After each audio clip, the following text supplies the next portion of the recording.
He is the strongest demon lord and created a world for himself. He became so overpowered that every girl fell for him and wanted to marry him. But like a true Rizz god, he ended up creating a harem. Arata Kasuga is having a weird dream where he's trapped in complete darkness. Everything around him feels cold and eerie. Out of nowhere, he hears some noise behind him, so he spins around and sees his cousin, Hijiri Kasuga, sprinting toward him. Without thinking, Arata takes off running toward her, too. Just as he reaches out to grab her hand, he suddenly wakes up. But when he opens his eyes, he realizes he's accidentally grabbed Hijiri's plot instead. Arata laughs it off like it's nothing, but Hijiri isn't having any of his shit and smash his ugly face for being so careless. They both get ready for school after that awkward moment, eating breakfast together before heading out. While they're eating, Arata makes a joke about one of Hijiri's drawings hanging on the wall, and teases her again about touching her plotted not that huge, saying it wasn't a big deal. Hijiri gets super embarrassed and chases him out of the house, her face all red. On the way to school, Arata is enjoying the normal, everyday stuff around him, feeling good about life.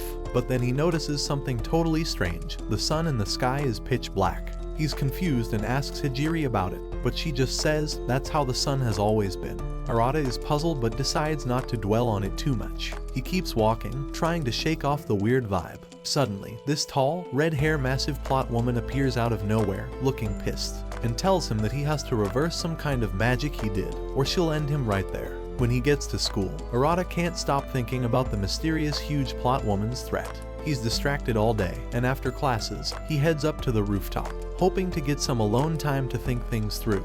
He looks up at the black sun again, still trying to wrap his head around it. Hijiri finds him on the roof and asks why he seems so lost in his thoughts. Arata brings up the sun again, asking why it's black. But Hijiri starts acting strange, getting way too close and insisting that the sun has always been that way, black and lifeless. Arata starts feeling like something's off. He isn't sure if this is the real Hijiri anymore. He decides to test her by asking some personal questions. She answers them all correctly. But when he asks why she drew the sun red in her picture if it's always been black, she hesitates. Then, she bursts out laughing and admits she's not actually Hijiri at all, she's an imposter. Just as the fake Hijiri is about to spill more secrets, that same woman from earlier shows up again. But this time she's got a massive gun and fires a shot right at the imposter. The imposter quickly blocks the attack, and Arata yells at the woman for being reckless and calls her out for her over-the-top outfit. The imposter just laughs and undoes all the magic she'd cast, and suddenly, the city around them changes back from a beautiful place to a run-down, broken mess. The woman, who introduces herself as Lilith, tells Arata about a breakdown phenomenon that happened recently, a huge magical event that caused darkness to spread everywhere, swallowing up the city and everyone in it, including the real Hijiri. Arata starts remembering his last moments with the real Hijiri. She gave him this ancient, powerful book called a grimoire and kissed him to make sure he'd remember her before she disappeared. Floating in this dark void after she was gone, Arata used the grimoire to create a new world, a safe place for everyone. Lilith explains that she was sent by her magic school to investigate what happened. She demands that Arata hand over the grimoire or face the consequences. But Arata, thinking fast, decides on a different plan. He chooses to keep the grimoire and learn magic so he can save Hijiri himself. He asks the imposter if the real Hijiri is still alive, and she nods, saying that his cousin is definitely alive somewhere. Arata tells Lilith to take him to her magic academy, where he can train and become a powerful mage to rescue Hijiri. When they get to the magic academy, Lilith brings Arata to a classroom and introduces him as the new transfer student. Right away, a girl named Selena asks him what kind of girls he's into, and without missing a beat, Arata says he likes girls with big melons. She then asks if it's true that he created a whole new world, which blows everyone's mind because that's supposed to be impossible for anyone at their level. The whole class is shocked but super excited and starts putting up posters all over the school to brag about their cool new classmate. After class, Lilith takes Arata to meet the headmaster, Biblia Academy, who is impressed by Arata's strength and encourages him to work hard at Royal Biblia Academy. This place is special. It's funded by various governments and organizations to train elite mages who can solve magical mysteries and handle strange phenomena. The headmaster also mentions a group called the Trinity 7, the top chicks at the academy, who have incredible skills. He suggests that Arata get to know them so he can learn more about magic from the best. Lilith looks embarrassed because she's one of the Trinity 7 herself. Things get even more awkward when they bump into another member, Kazama Levy, who is a super skilled ninja. Levy jumps down from the ceiling where she was hiding and introduces herself, teasing Lilith a bit and then turning to Arata, saying he seems like a straightforward guy with a bright harem. Arata asks her about the other members, and Levy introduces him to two more of the Trinity Seven, Fudo Akio and Yamana Mira, who have just returned from a mission. Arata notices they're all girls and asks Levy why that is. Levy explains that magic is better suited for women because they're more in tune with their emotions. Lilith gets even more embarrassed and runs away. Later that night, while Arata is lying in bed, his grimoire suddenly starts talking to him for the first time and tells him to go take a bath.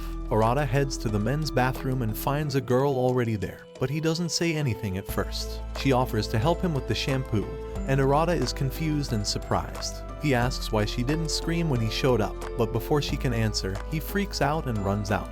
Out in the hall, he bumps into Lilith and asks her who the strange girl is. Lilith introduces the girl as Erin, another member of the Trinity Seven. She explains a bit about Erin and then goes to scold her for sneaking into the men's bathroom. Once everything calms down, Arata gets dressed again and asks his grimoire about Erin. Even though Erin seems different, Arata can't help but notice that she looks a bit like Hijiri. He knows he has to take the Trinity Seven seriously because they will help him find Hijiri. The next day, Arata attends one of Lilith's classes. During the lesson, Erin keeps staring at Arata, making everyone in class uncomfortable. When it gets too much, Arata asks Lilith why Erin is acting so strangely, but Lilith has no idea. During lunch, Erin continues to follow Arata everywhere, even in the fucking bathroom.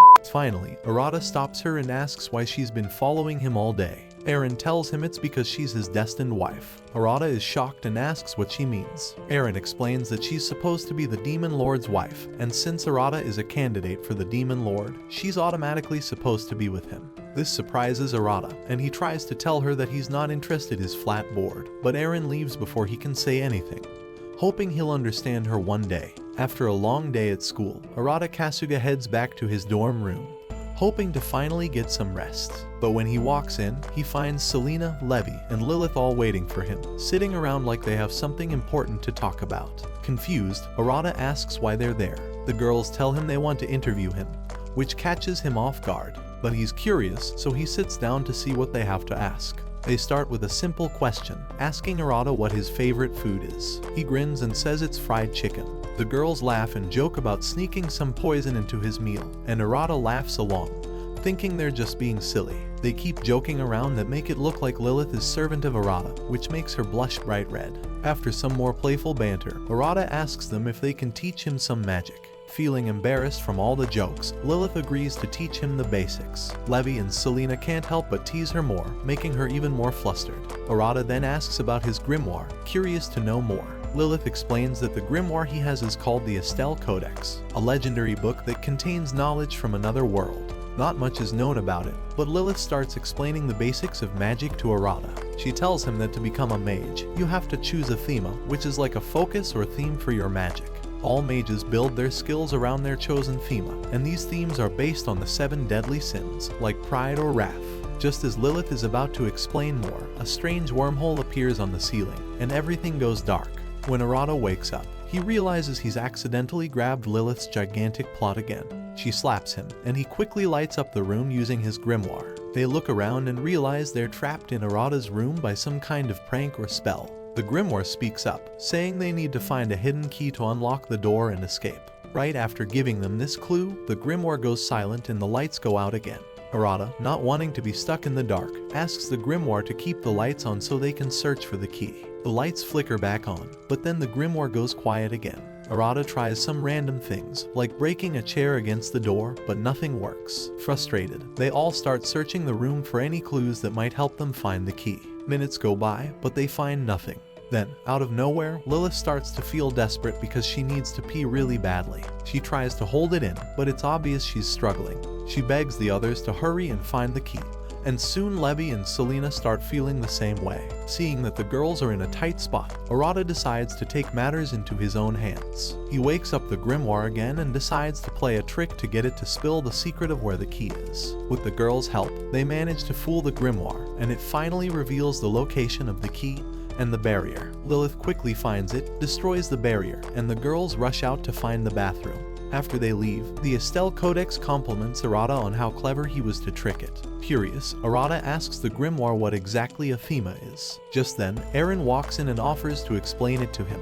Aaron tells Arata that a thema is like a guiding principle or a theme that shapes a mage's magic and powers. Feeling a bit relieved after the stressful situation, Arata jokes about being trapped in a small room with 3 girls. Aaron, playing along, lifts her skirt to show him haven, causing Arata to quickly tell her to stop messing around and be normal. Right then, the Estelle Codex speaks up and asks who Arata's new friend is. Aaron steps closer and introduces herself to the grimoire, which seems to be quite taken with her, flirting a bit. Arata, not wanting to get distracted, cuts in and asks Aaron to explain what being a demon lord means. Aaron breaks it down simply, saying that the demon lord is basically the strongest and most powerful mage around, kind of like the ultimate boss. Before they can continue talking, the headmaster bursts into the hallway, acting all crazy and dramatic. Arata and Aaron decide to move to another room to have a more private conversation. Lilith shows up again, and Arata, being Rizz god, can't resist asking Lilith to be his second wife. She gives him another slap, and they get back to talking seriously. Lilith asks Aaron why she locked them in the room earlier, and Aaron reveals it was the headmaster's idea. He thought Arata might cause another magical disaster, called a breakdown phenomenon, if left alone with a group of girls. Fed up with the headmaster's tricks, Lilith and Arata decide to get back at him. They manage to lock him in a room to keep him out of their way, and then continue their discussion. Suddenly, Aaron gets up and places her hand on Arata's shoulder, and a bright white light fills the room. Aaron activates her thema, called Era, and removes the magical limiter on Arata's grimoire. With the limiter gone, Arata's magic starts going wild, and soon the entire school is being sucked into another breakdown phenomenon. Lilith quickly pulls out her gun, ready to shoot Arata to stop the chaos, but Aaron jumps in front of her to block the shot, refusing to let her harm him. Just then, Akio and Mira arrive, using their themas to counteract the effects of the breakdown phenomenon. With their powers, they manage to calm things down, but just when it seems like everything's under control, Akio channels her magic into her feet and tries to kick Arata with a powerful attack. Everyone tries to stop her, but they can't, and it looks like she's going to finish him off. But right before the kick lands, Arata suddenly disappears. A few days later, since the school was heavily damaged in the chaos, Arata and the other students are sent to camp out at a beachside resort while the headmaster works on repairing the school. As punishment for causing so much trouble, Arata and Aaron are put to work at the resort, doing all sorts of chores while their classmates get to relax and have fun. While the others play on the beach, Lilith finds Arata and Aaron washing dishes and scolds them again for causing all the trouble. She tells them that the headmaster is busy fixing the school, which surprises Arata since he didn't realize the headmaster was so skilled at magic. Lilith explains that even though the headmaster can be a bit of a handful, he's actually one of the most powerful mages alive. At that moment, Selena and Levy show up, teasing Arata again. They pull off Lilith's cover-up, revealing her in a bikini. Arata stares, clearly impressed, and compliments her figure, which makes the girls giggle. They whisper to Arata that Lilith is just trying to get his attention, thinking he might be interested in her. This leads Arata to misunderstand the situation completely. He gets way too close to Lilith, grabs her hand, and asks her to marry him. Lilith is shocked and blushes for a moment but quickly snaps out of it. She pulls out her gun and threatens him, saying he better not mention this to anyone ever again. Arata quickly nods, getting the message loud and clear. But why didn't Arata die from Akio's attack earlier? It turns out that just milliseconds before Akio's powerful kick landed, Arata managed to vanish into thin air. At first, Akio thought she had defeated him, but when Lilith and the others couldn't sense his magic anymore, they realized something was off. As Akio and her partner started to leave, the room began to shake again, which could only mean one thing: Arata was still alive. Arata wakes up in a dream world filled with floating musical notes. He hears the sound of a violin and follows it, eventually finding a door. Inside, he sees a girl playing the violin in a pink room. He recognizes her name from the sign on the door and calls out to her, Yui. She smiles and tells him that he's in a dream world and that even though she'd love to talk more, he has more important things to handle. Meanwhile, in the real world, weaker mages are disappearing. Arata tells Yui he needs to return and help his friends, but Yui asks if he knows how to stop the magical chaos he started. Arata admits he doesn't have a clue.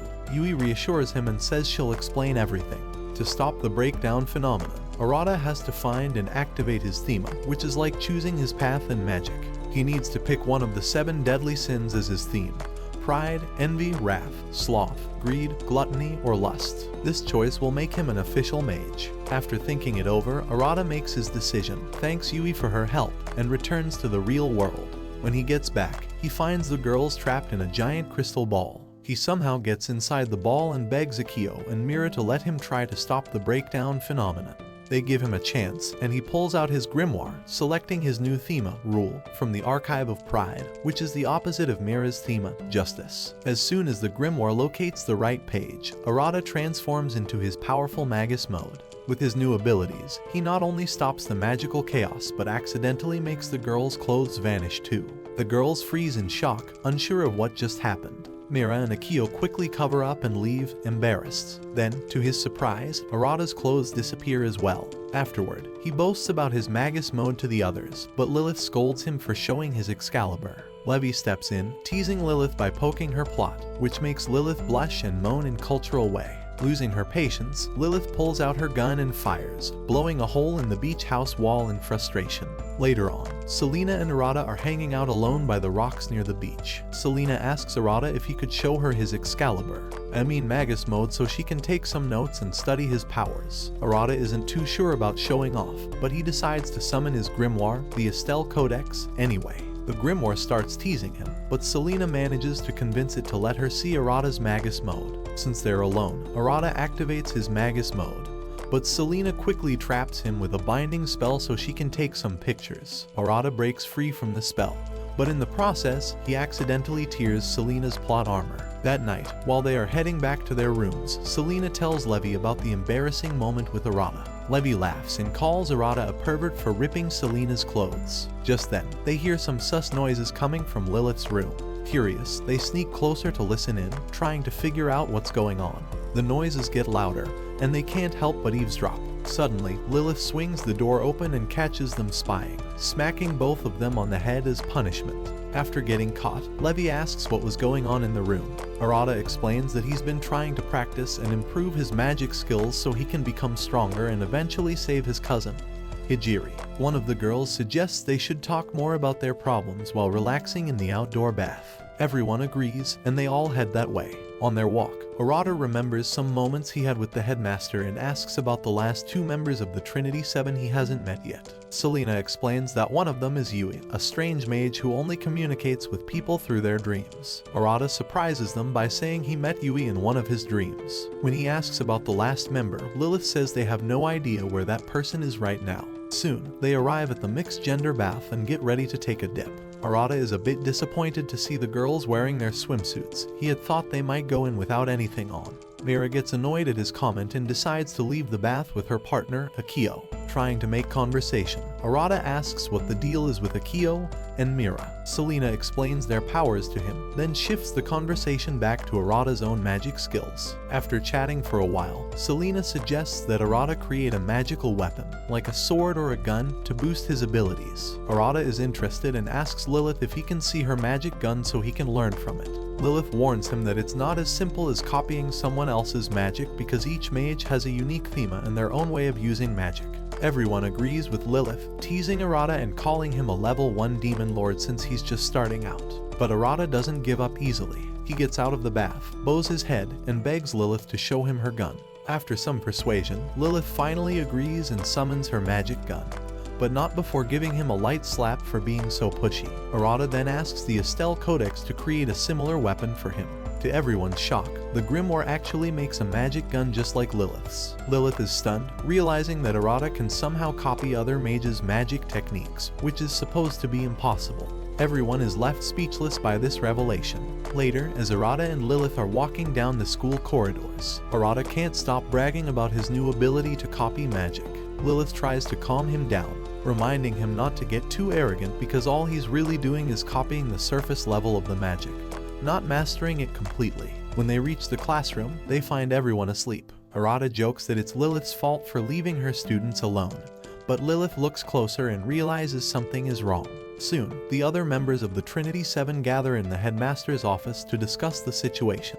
After hearing their thoughts, the headmaster suggests it might be another breakdown phenomenon. He even suggests that he and Arata to destroy their plot to wake them up, the sleeping students. But Lilith quickly shuts that down, resetting their perverted minds back to normal. Feeling tired, Akio and Mira decide to handle the problem themselves. After they leave, Lilith asks the headmaster if this really is a breakdown phenomenon.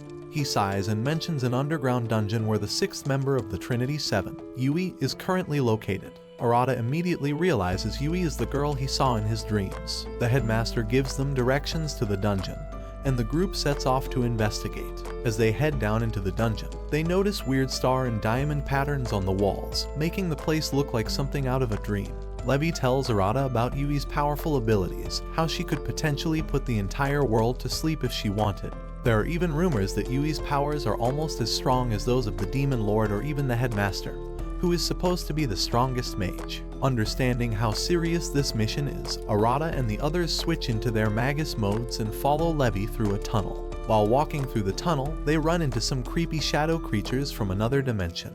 These shadows look like people in bad Halloween costumes, but they're surprisingly strong. Arata quickly takes out his grimoire and asks it to create a magic gun like before. This time, the grimoire messes up and makes a hair dryer instead. Frustrated, Arata throws the hair dryer on the ground and uses his cancel magic, which accidentally strips the girls of their clothes and makes their magic temporarily useless. Luckily, Levi's powers are still working, and she uses her ninja skills to defeat all the shadows. With the shadows defeated, they keep moving deeper into the dungeon, running through dark hallways. Suddenly, Lilith feels something strange touching her in plot armor, and she starts making sus noises. She immediately thinks it's Arata being inappropriate, but Erin uses her magic to cancel out the shadows that were actually causing it. Arata thanks Erin for the help, but he can't stop thinking about Lilith's reaction, making her blush and turn away.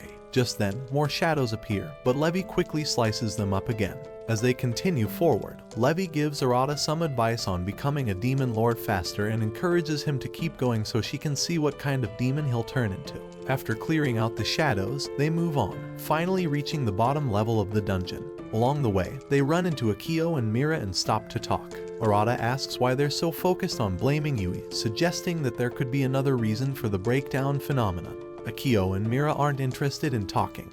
They just want to defeat whoever they think is responsible. The other girls try to remind them that Yui is part of their team, but Akio and Mira aren't convinced. Akio challenges Levi to a fight to settle the argument, and Levi agrees, telling Arata and the others to keep moving while she takes care of Akio. Levi uses her wind magic to create a huge typhoon, which causes Arata to accidentally get a glimpse of Mira's plot armor. Mira gets angry and shouts at Akio to deal with Arata, but Lilith takes the chance to pull Arata away from the fight. They run down the hall and finally find a huge door that leads to the main chamber. When they open it, they see Yui tied up to a giant dragon. As they look around for clues, the dragon wakes up and merges its magic with Arata's, causing Arata to grow black demon wings. The dragon then breathes purple fire at Arata, trying to burn him. Erin jumps in front of the attack, taking the hit to protect Arata.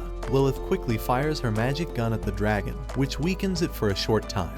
At that moment, Mira and Akio show up and decide to join the fight against the dragon since they now have a common enemy. They agree to work together to take down the dragon. Levi approaches Arata, who is still hurt from the earlier attack, and tells him how to fold his demon wings back in. She encourages him, saying this fight is just another step toward finding his cousin, Hijiri. Fired up, Arata gets serious and asks Levi to teach him how to use his gun properly. Levi gives him some quick tips on how to aim and shoot, telling him that mastering this weapon is the only way to save Yui from the dragon. She then hands Arata over to Lilith, who shows him in the Estelle Codex how to use alchemy to create things from magic. After learning the basics, Arata tells his grimoire to get ready to create the best magic gun possible. Levi pauses her fight to come over and kiss Arata's hand, transferring some of her magic to him and giving him a final tip on how to form the weapon. Feeling ready, Arata charges at the dragon, focusing all his energy on creating the perfect magic gun. He successfully forms the gun and fires a powerful shot, hitting the dragon with all his strength. The shot is so powerful that it defeats the dragon in one blow, freeing Yui from its grasp. The next morning, Arata wakes up and is shocked to find Yui and Erin lying next to him, completely plotless. He has no idea how this happened and starts panicking. Just then, Lilith bursts into the room to wake him up, and when she sees the two naked girls beside him, she freaks out and starts yelling. Arata play like a Giga Chad and asks if she also wants to get a taste of his meat. but Lilith gets all embarrassed and flustered by the situation. After that awkward start to the day, everyone gets ready for PE class. Yui and Aaron stick close to Arata as they head out to watch the girls do their exercises. While they're watching, Arata can't help but comment on how nice Lilith's gigantic plot looks, jokingly telling Yui and Aaron that if they want him to like them more, they should aim to have a plot like hers. This makes Yui and Aaron a bit jealous, and they pout. Not long after, Akio and Mira show up, looking annoyed. They decide to confront Arata about his comments. Arata quickly tries to explain himself, saying he's just a regular guy with normal feelings and didn't mean anything by it. Mira then sits down next to Yui and warns her to control her powers, or else she and Akio will have to step in and stop her, following the rules of the Magic Society. Suddenly, Selena appears with her camera and suggests they have a competition among the Trinity 7 to see who gets to deal with the Demon Lord candidate, Arata. Lilith arrives and tries to get everyone to focus on P, but Levi and Akio ignore her and immediately jump into their Magus modes, ready to continue the battle from the dungeon.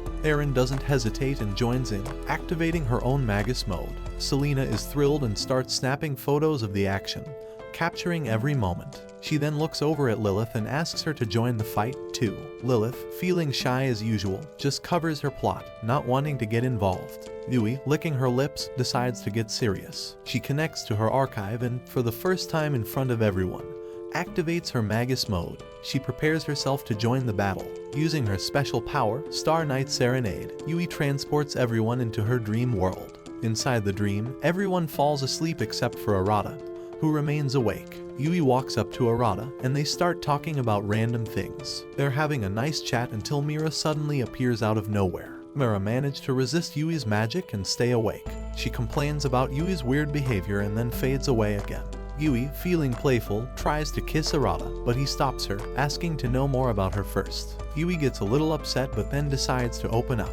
She tells Arata that she's been asleep for so long that she hasn't had a chance to make any friends. She feels lonely and isolated, with Levi being the only one who treated her nicely. Feeling bad for her, Arata pats Yui on the head and offers to be her friend. Yui's face lights up, and she moves closer to Arata. He starts to think about losing his V card, but suddenly, even in her sleep, Lilith somehow senses what's happening and shouts at him to stop. Arata, surprised, quickly backs off. Yui then kisses him on the cheek to thank him for being kind. As they talk, the dream world starts to fade away, and they both wake up back in the real world. They find themselves lying on the bed, surrounded by the other girls who are just waking up. With Arata having now met 6 of the Trinity 7, they hope to find the last member soon. Meanwhile, Mira is taking a bath in the bathhouse. She's lost in her thoughts and doesn't notice Akio sneaking up behind her. Akio startles Mira, causing her to slip and splash into the water. Laughing, Akio helps her up and joins her in the bath. As they soak, Akio encourages Mira to open up about what's bothering her. After some nudging, Mira finally admits that she's scared about the recent breakdown phenomena. She's worried they might have something to do with Arata, the Demon Lord candidate. Akio tries to cheer her up, saying that as long as they stick together, they can handle anything. She tells Mira to focus on being a strong leader for the Grimoire Society, while she will be Mira's sword and protector. Later that night, a massive thunderstorm strikes the academy, causing another breakdown phenomenon. The next morning, some of the students blame Yui and Arata, thinking they might have caused the incident. But Arata steps up and defends Yui, insisting she had nothing to do with it. Lilith and Mira discuss the type of magic they sensed during the phenomenon, realizing it felt similar to what they experienced in the library before. They suspect there might be a ghost haunting the school. Arata, Levi, Yui, and Aaron gather to talk about what happened. They learn that a few years ago, during a similar storm, something strange happened in the library. One of the twin sisters who were studying there suddenly awakened some kind of power, while the other sister was asleep. The windows shattered, and the older twin vanished without a trace. Hearing this story, Arata becomes determined to investigate. He quickly finds Lilith and the others to share his plan. While walking through the library, he spots Selena sitting by herself, looking down. He asks her why she's upset, but before she can answer, a strange purple magic blast hits the school, teleporting Arata and the girls to a new place called the Eternal Library. In this mysterious place, everyone quickly gets into their Magus modes, ready for a fight. Arata, trying to prepare himself, accidentally grabs Selena's plot in the confusion. Before he can apologize, a dark magic attack is thrown at him. Thankfully, Selena pushes him out of the way just in time. Arata looks up and sees the last member of the Trinity Seven, Lisa. Lisa is a rogue mage with the power to drain other people's magic. She taunts the group, revealing some things about herself, and then teleports right in front of Arata, attempting to steal his magic. Selena quickly steps in to block her and shoves Arata aside. Lisa continues to boast about her abilities and starts draining some of Selena's magic. Suddenly, Mira's magic detector orb picks up a massive amount of dark magic.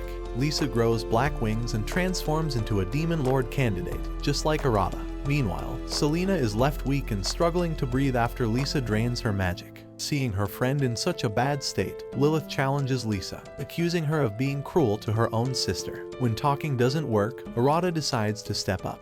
He activates his Magus mode and prepares to fight Lisa. But instead of attacking, Lisa sits down and starts writing notes about Arata's strengths and weaknesses. Everyone is confused. When they ask why she's doing this, Lisa explains that she also stole some of Selena's research along with her magic. She reveals she wants Arata to join her side and tries to convince him to team up with her. Arata, being a good guy, refuses. Frustrated, Lisa tries another tactic. She moves in close and kisses Arata to distract him and suck all his magic powers. After the kiss, Lisa's power increases even more, while Arata feels weak and powerless. Her wings grow larger, and she decides to test out her new strength.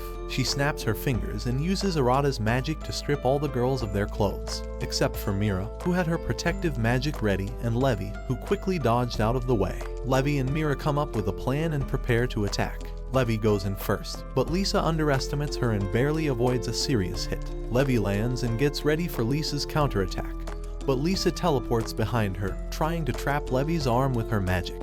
However, Levi breaks free and leaps into the air, ready to strike again. She recognizes Lisa's power but leaves the next move to Mira, who has been watching Lisa's every move. Mira charges up her magic orb and unleashes a huge attack on Lisa. Lisa, thinking she can handle it, realizes too late how strong the attack is and just manages to dodge in time. Lisa tries to sneak up on Mira to steal some of her magic, but Mira is prepared. She senses Lisa coming and dodges skillfully. Lisa reappears and thanks Arata's magic for helping her out. At that moment, Arata wakes up and sees Aaron and Lilith checking on him. He thanks them for their help and apologizes for getting caught in Lisa's trap. The girls remind him that he only survived because of the grimoire. Feeling grateful, Arata thanks the grimoire and starts to understand more about Lisa's powers. Instead of giving up, Arata stands up and challenges Lisa to a rematch. Lisa makes a rude comment about Hijiri, which makes Arata furious. As his anger grows, Lisa's wings start reacting to his emotions. Sensing danger, Levi grabs her kunai and jumps into the air to attack. Lisa and Levi both teleport at the same time, but Levi is quicker and manages to corner Lisa. Lisa realizes she's in trouble and tries to figure out Levi's next move, but it's too late. Levi slashes Lisa's wings, causing her to lose her powers temporarily. Knowing she's been beaten, Lisa decides to retreat for now to learn more about Arata's magic. As soon as she vanishes, the Eternal Library disappears, and they find themselves back in the school's library. The girls turn to Arata, annoyed that he fell for Lisa's trick. Arata gives them a sheepish grin and then notices Mira, who is still half naked. Embarrassed by his stare, Mira decides it's time to train Arata properly so he'll be ready for the next time Lisa shows up. After some time, Mira and Akio decide to take Arata outside to the schoolyard to train him on how to make magic spells. Arata nervously asks them to go easy on him, but they quickly tell him there's no time to take it slow. He has to learn fast, or he might not make it out alive next time. Without explaining further, Akio stomps her foot on the ground and starts chasing Arata around the yard. Arata yells and runs as fast as he can, trying to get back inside the school to escape her. Meanwhile, Lilith goes to check on Selena, who is still resting after their last battle. She finds Yui playing the violin softly to help soothe Selena's pain, while Aaron stands by the window, staring out into the yard, watching Arata's training. The girls start talking about Arata again, wondering if he will show any improvements soon. Levi also shows up to check on Selena and joins the conversation with the other girls. Out in the yard, Arata is not having a good time. Akio kicks him in the head, sending him flying straight into Mira. He lands right on top of her and, trying to catch his balance, accidentally places his hands on her plot. "I think it got all of our luck," he begs, knowing he's in trouble, even though he can feel blood trickling down his forehead. He tries to distract Mira with a goofy speech to buy himself some time, but Mira is not amused. She screams and kicks his ugly, worthless ass, sending him sprawling across the ground. Arata wipes the blood from his forehead and asks Akio what the next lesson is. Akio tells him that this time, he needs to learn how to block attacks instead of just dodging them. If you keep running away, you'll never learn how to defend yourself against Lisa's magic when she comes back, she explains. Since Arata already knows how to copy magic, Akio believes this shouldn't be too hard for him. Just as his second training session begins, Lisa returns to the school, bringing along a bunch of shadowy creatures with her. She sends these shadows to possess the weaker students and starts draining their magic, ripping their plot armor in the process. The headmaster and his assistant arrive on the scene, the headmaster acting goofy before quickly becoming serious. Moments later, Lisa appears, and the headmaster sends his assistant to protect the students while he faces Lisa. Lisa, thinking she can easily handle the headmaster, attacks him with a shadowy blast after mocking his intelligence. The headmaster easily dispels her attack and instantly appears behind her. He grabs her, giving her a stern lecture about underestimating her enemies. Lisa manages to break free from his grip and launches a second attack, this time using Selena's magic to bind him. But the headmaster isn't fazed. He gives her another lecture about analyzing the structure of magic spells before casting a counter spell to break free. Lisa can't help but be impressed by the headmaster's skill. She vows to learn from his tactics once she gets her hands on his magic. Just as she's about to launch her final attack, the headmaster reveals his grimoire, Hell's Gate, an incredibly powerful book of spells. Lisa is shocked at the sight of such a powerful grimoire. The headmaster uses this moment to show off his other grimoire, Solomon's Gate, hoping to intimidate Lisa and prevent her from attacking the school. However, Lisa isn't easily discouraged. She decides to play her ultimate move and pulls down her plot armor, exposing her melons. The headmaster, falling for her trick, rushes toward her, leaving himself open. Lisa takes advantage and smacks him out of the room, then heads straight for Selena's room. The headmaster, realizing he's been tricked, admits defeat but warns Lisa about the dangers of using magic that is too powerful for her. Meanwhile, Akio, Mira, and Arata hear the commotion inside the school. They realize they need to speed up their training if they want to help. To stop Lisa, Arata must learn how to use Akio's magic technique, the mantra enchant. As they try to figure out a way to do this quickly, the Estelle Codex, Arata's grimoire, suddenly speaks up. It reveals that it has already copied the mantra enchant spell ages ago. Akio and Mira are surprised by the power of the grimoire, and before they can say anything, the Estelle Codex shocks them again by transforming into a human form. Mira and Akio are stunned to see a grimoire come to life. Inside Selena's room, Erin senses the grimoire's summoning, but before she can react, Lisa bursts in and steps right into a trap levy set by the door. Lisa quickly cuts herself free and heads over to the bed to check on her sister. She regrets not having a chance to turn Selena into an evil mage, but she knows Selena would never turn evil so easily. Selena wakes up after hearing her sister's voice and proposes a challenge. If Arata can beat Lisa in a fight, then Lisa will turn good and come back to the Trinity 7.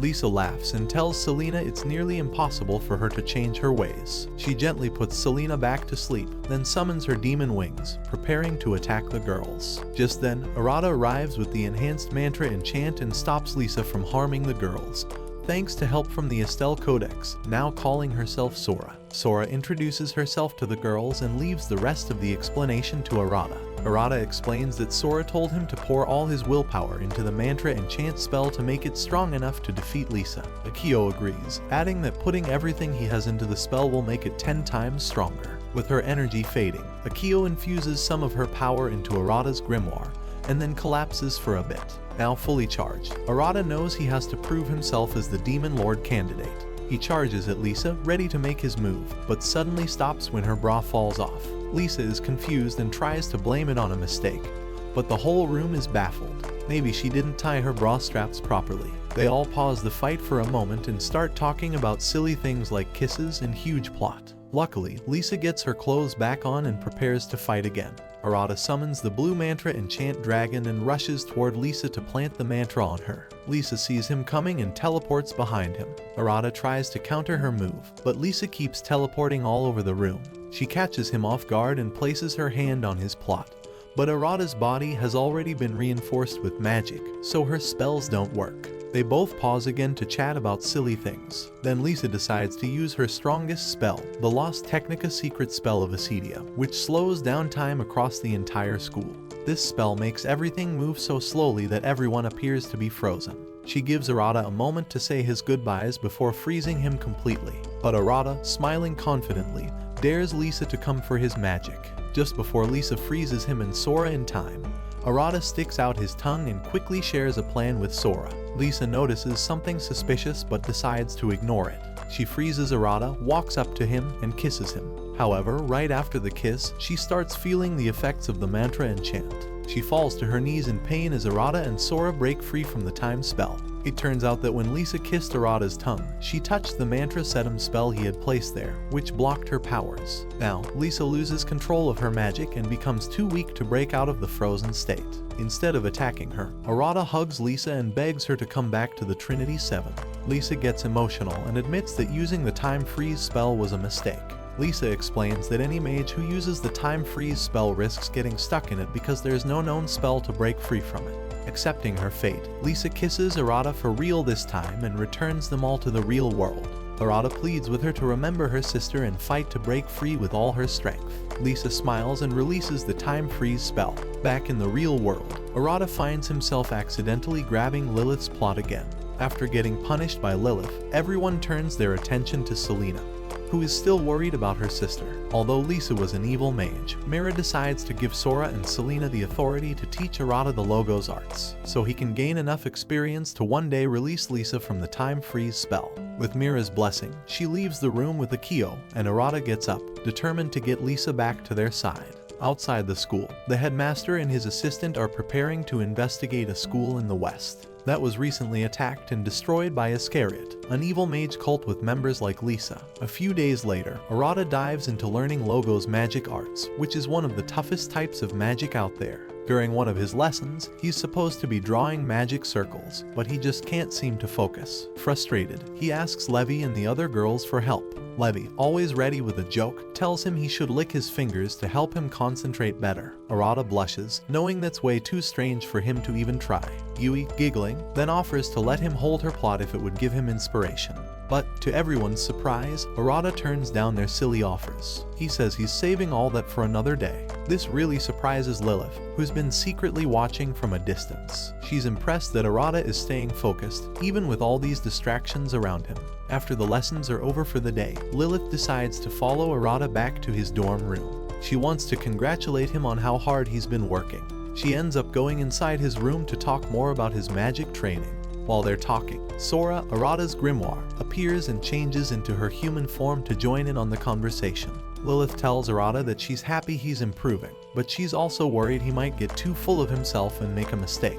Logos magic is really tricky, and things could go wrong fast. Arata thinks about it for a moment and then tells Lilith that he's ready to take any risk if it means he can save Lisa from whatever terrible fate she's facing. Before they can continue talking, the PA system comes on, calling Arata and Lilith to the headmaster's office. On their way there, Arata accidentally bumps into Mira and, without meaning to, sees her panties again.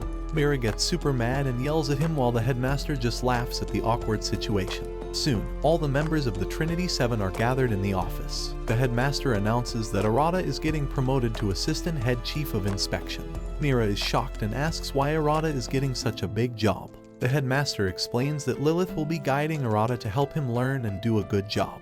Mira is still suspicious and asks why Arata is being promoted so suddenly. The headmaster then tells them that a school in the west was recently destroyed, and he wants the group to go there and find out what happened. After the meeting, all the girls go to Arata's room. They start teasing Lilith again, making her all embarrassed.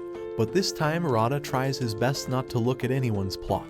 After some joking around, Arata gets curious about the different archives each girl is connected to.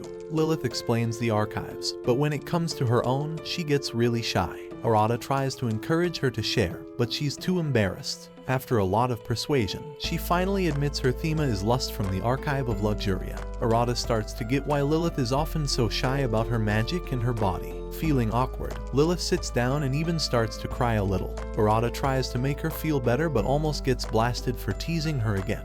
Deciding to change the subject, Arata asks the other girls about their themas. They explain that Levi can't feel jealousy, Erin never gets angry, and despite her powers, she isn't as flirty as one might expect. After their meeting, Lilith begins teaching Arata how to be a great chief inspector. Time flies by, and soon the day is over. Arata notices that Lilith has fallen asleep on the floor, so he gently covers her with a blanket and lies down on his bed to rest. Just as he's getting comfortable, Sora appears and sits on his lap, teasing him a bit. Suddenly, Mira and Akio walk in and see Sora sitting on Arata's lap.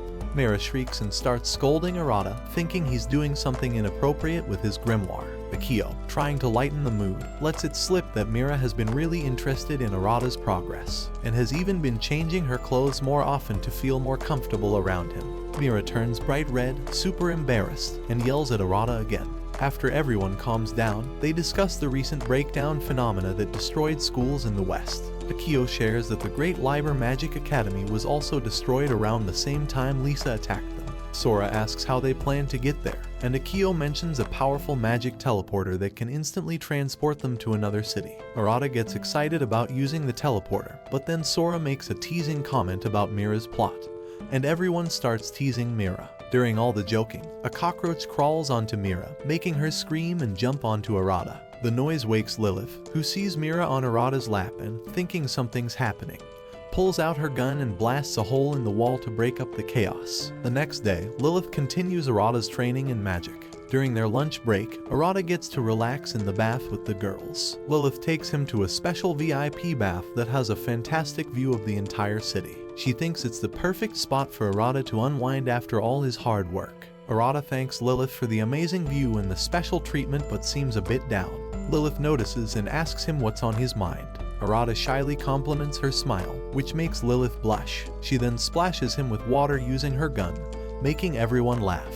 Levi and the others are watching from a distance and decide to have some fun. Levi picks up a leaf and throws it at Lilith, causing her bra to snap open, exposing her plot to Arata. Embarrassed and angry, Lilith uses her gun to blast the VIP pool, sending everyone flying out of the water in a huge splash. After their break, Arata and the Trinity 7 head to the teleportation room to meet with the headmaster. They're ready to use the teleporter to travel to the other city and start their investigation.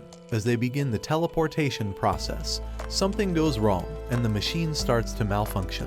The headmaster, determined not to look foolish, quickly fixes the problem and successfully teleports Arata, Mira, and Sora to the Great Royal Biblia Academy. But when they arrive, they realize the rest of their friends didn't make it through the teleportation.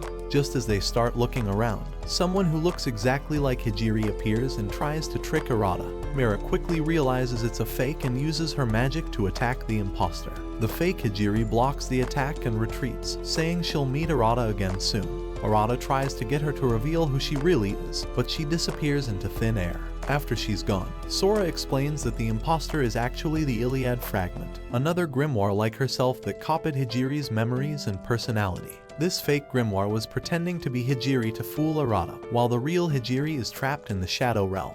Sora also tells them that Hijiri's real grimoire is still hidden somewhere in the school that was supposed to be destroyed. Mira urges Sora and Arata to follow her deeper into the school to find the missing grimoire. As they go deeper, Arata wonders why the school, which should have been ruined, is still standing. When no one answers, he suggests they might be in a magic-created world. Sora agrees and fires a magic blast at a wall, but the blast bounces back. This proves Arata's theory. They are inside some kind of magical illusion. Realizing they need to escape or risk being trapped forever, they start planning their next move. But before they can figure anything out, shadow monsters suddenly appear and attack them. Mira tries to use her Super Bia archive and activate her Magus mode, but her clothes are magically ripped off, leaving her shocked and exposed. Arata quickly takes off his jacket and gives it to her, asking Sora why Mira's magic isn't working. Sora explains that the fake grimoire must have cast a spell to block their magic. However, because Sora is made entirely of magic, she isn't affected by the spell. Arata decides to leave the shadow monsters to Sora and carries Mira to a safer place. Once they're safe, Sora uses her magic to wipe out the shadow creatures. Meanwhile, the Iliad fragment, still disguised as Hijiri, shows up again and challenges Sora to a battle. Meanwhile, Arata and Mira reach a dead end. Arata finds an empty classroom and gives Mira his shirt to wear.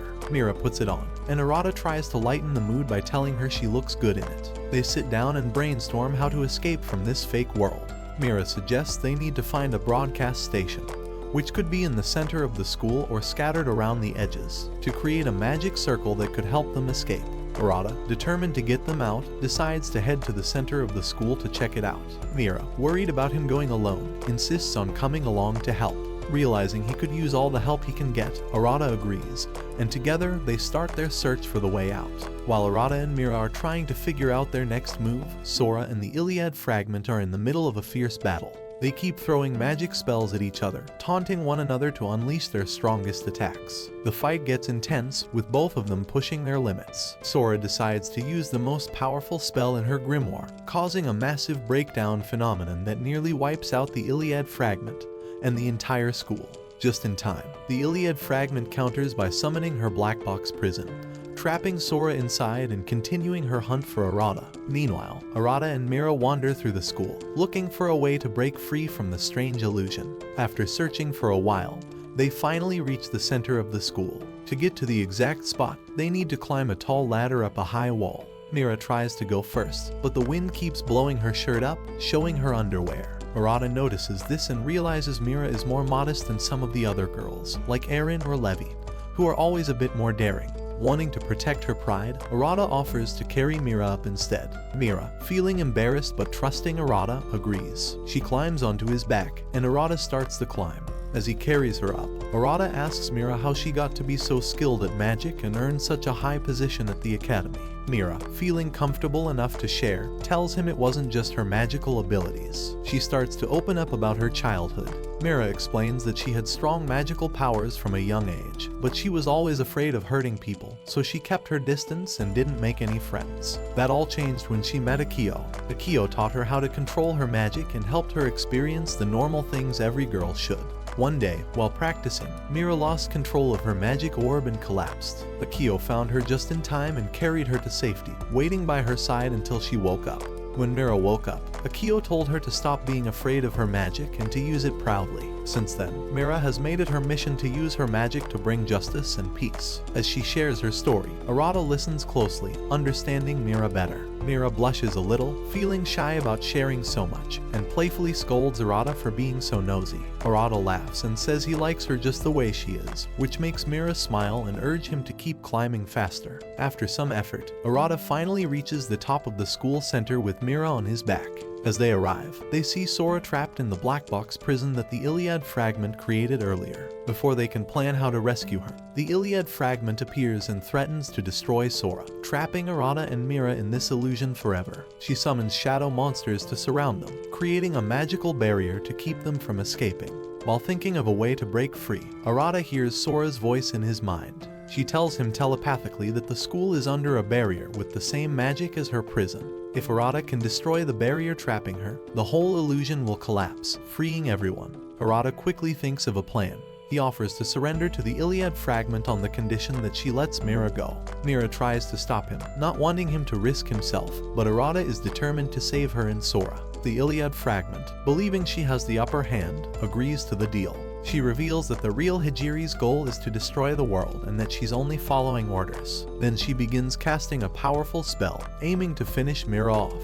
As she starts the ritual, Arata is bound by magical vines that hold him in place. The Iliad fragment, using Sora's energy, strengthens the vines and prepares to attack Mira. Seeing Mira in danger, something inside Arata snaps. He starts to lose control, and the dark power of the Demon Lord, a still trinity, begins to awaken within him. Arata transforms into his demon form, a still, breaking free from the vines and shattering the black box prison to free Sora. With his new power, he creates a massive breakdown phenomenon, challenging the Iliad fragment's control over the illusion world. Sora warns Mira that if the Demon Lord takes over completely, they could lose Arata forever. Determined to save their friend, Mira and Sora activate their Magus modes and attack the Demon Lord. But the Demon Lord is too powerful.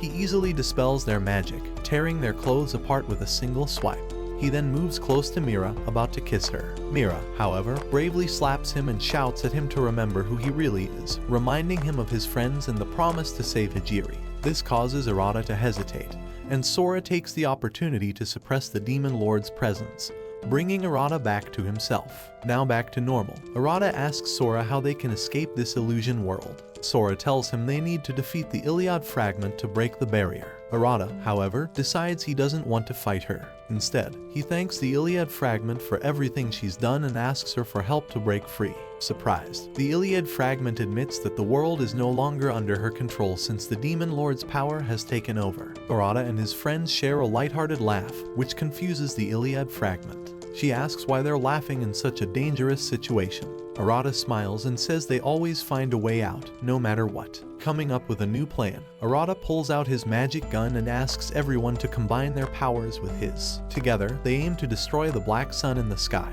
which is the core of the illusion. The Iliad fragment, realizing their plan, decides to help by lending them her magic as well. They all fire a massive combined attack at the black sun, and within minutes, it shatters, and the illusion collapses, returning them all to the real world. Back in reality, Lilith and Akio find Arata and Mira lying on the ground near the ruins of the school, and rush over to check on them. Exhausted, Arata collapses onto Lilith's plot, but this time she doesn't mind, understanding how worn out he is. Mira gives a quick summary of what happened in the illusion world and suggests they take a break before continuing their mission.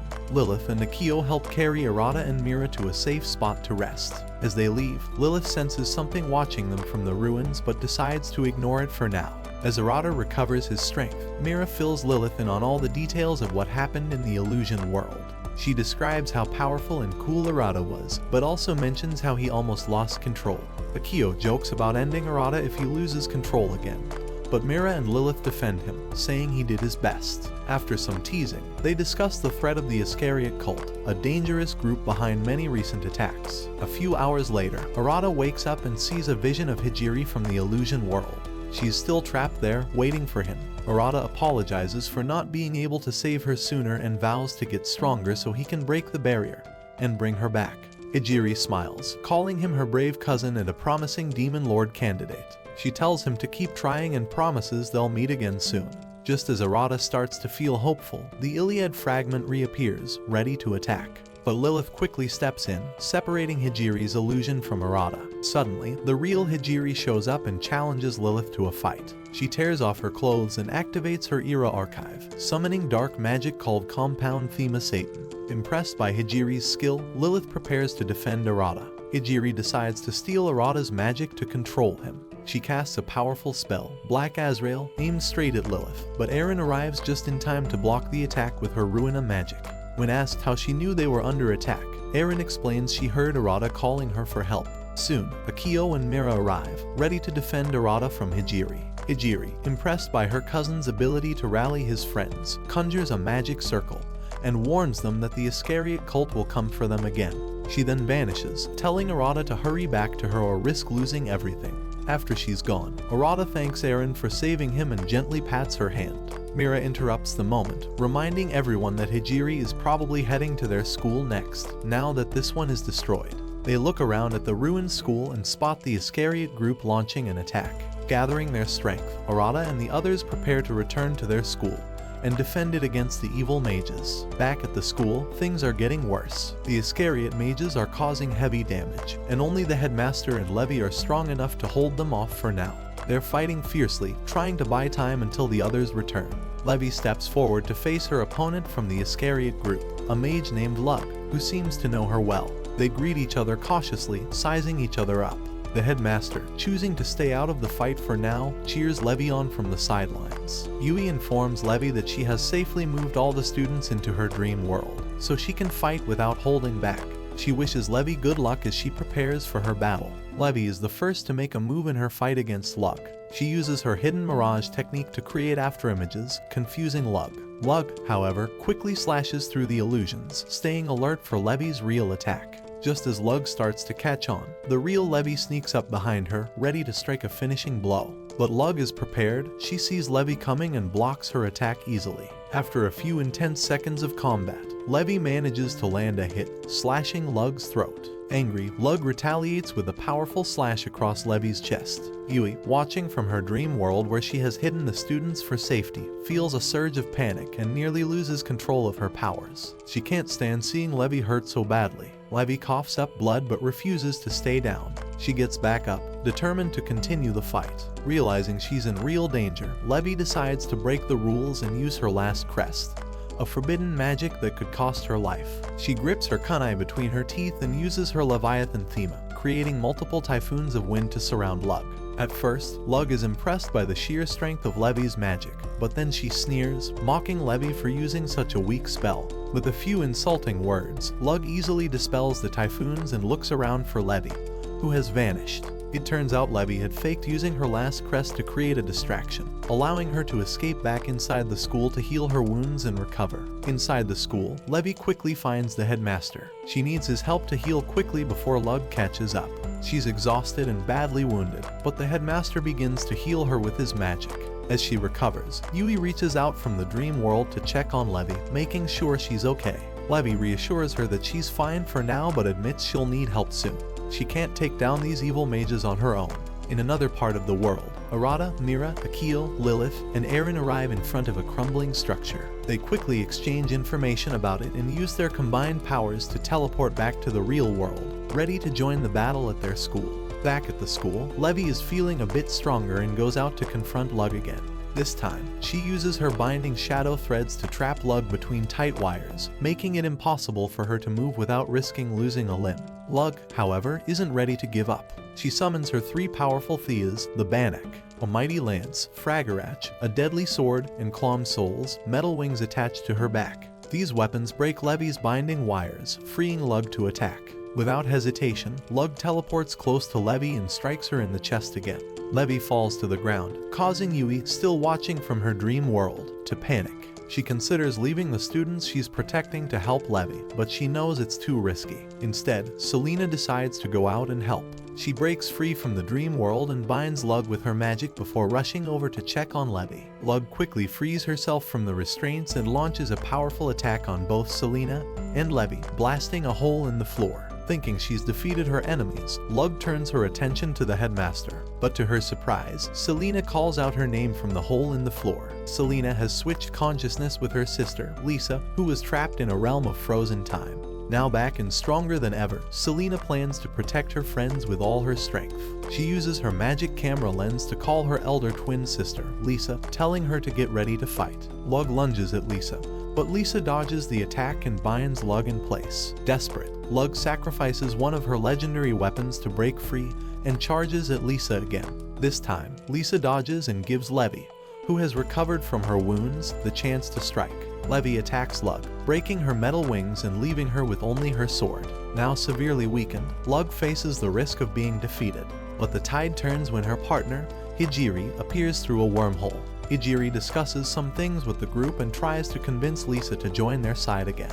But Lisa, having embraced her role as an evil mage, refuses to switch sides. Realizing Lisa cannot be saved, Hijiri prepares a powerful magic ball, ready to finish off her enemies. Just then, a black hole opens in the ceiling, and Arata, along with the other girls, return to the school. After landing, Arata finds himself accidentally holding onto Lug's chest, earning a swift scolding. He quickly stands up and challenges Hijiri to a final battle. Hijiri agrees, eager to settle things once and for all with her cousin. Arata also wants to find out why Hijiri is so determined to get rid of him, hoping the fight will provide some answers. Wasting no time, Arata recognizes Lisa inside Selena's body and becomes Lug's master in a matter of seconds. The girls around him power up to their Magus modes, ready to face their common enemy, Hijiri. Up above, the headmaster and the master of Libra Academy sit and watch their students prepare for battle, placing their bets on who will win. Hijiri makes the first move, but Mira blocks her attack with her White Universe defense. Akio sneaks up behind Hijiri and kicks her with her mantra enchant.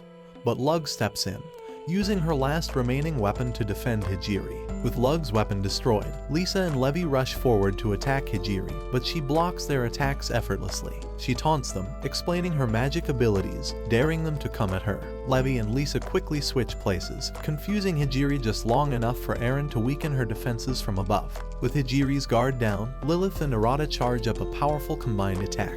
They release their magic, striking Hijiri hard and depleting her power in a single blow. With his cousin weakened and unable to fight, Arata stops and checks on her. Beaten and exhausted, Hijiri decides to tell Arata the truth. After she was hit by his breakdown phenomenon, she was trapped in a limbo world where she saw multiple futures. In every future, Arata and the Trinity Seven ended up destroying the world. Even after the world reincarnated itself, Arata's demon lord powers, combined with the Trinity 7, caused the destruction again and again. Hearing this, Arata and his friends are shocked. Hijiri refuses to let Arata become the world's reincarnation tool, not wanting him to end up with such a dark fate. She explains she doesn't want him to be the Imperium Demon Lord and suffer a terrible destiny. Arata tries to reassure her, saying the future she saw isn't set in stone and won't happen. But before he can say more, Hijiri starts to fade away, transforming into a crystal that the Master of Libra retrieves. Arata asks the Master of Libra Academy to take care of Hijiri until he's strong enough to come back for her. The Master of Libra Academy agrees with a laugh, then disappears back to her realm.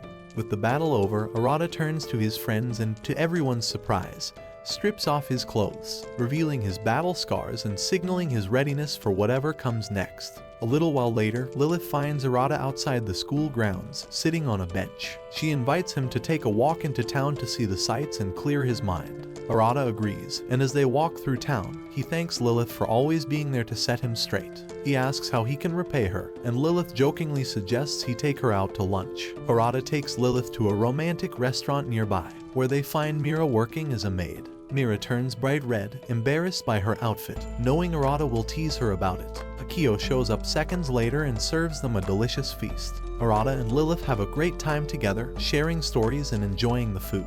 They end their day sitting on a bench by the river watching the sunset. The evening atmosphere becomes a bit tense, with the air full of unspoken feelings. Lilith, feeling bold, holds Arata's hand for the first time and thanks him for everything he's done since joining their school. Arata blushes, stuttering for a few moments, caught off guard by her sincerity. Meanwhile, the other girls, who have been spying on them from a distance, become jealous of the budding romance between the two. Gathering his courage, Arata leans in to kiss Lilith. The worst she could do is shoot him, but he decides to take the chance. As he moves closer, Lilith shyly opens her mouth, expecting a kiss. But at the last moment, Arata chickens out, deciding instead to give her a special necklace as a gift. He starts to nervously explain the hidden powers of the necklace, making the moment more awkward. Before things get too cringeworthy, the four spying girls step out of their hiding spots, breaking up the tender moment. Eventually, Arata and the Trinity 7 members walk back to the school together, ready to start his next training arc,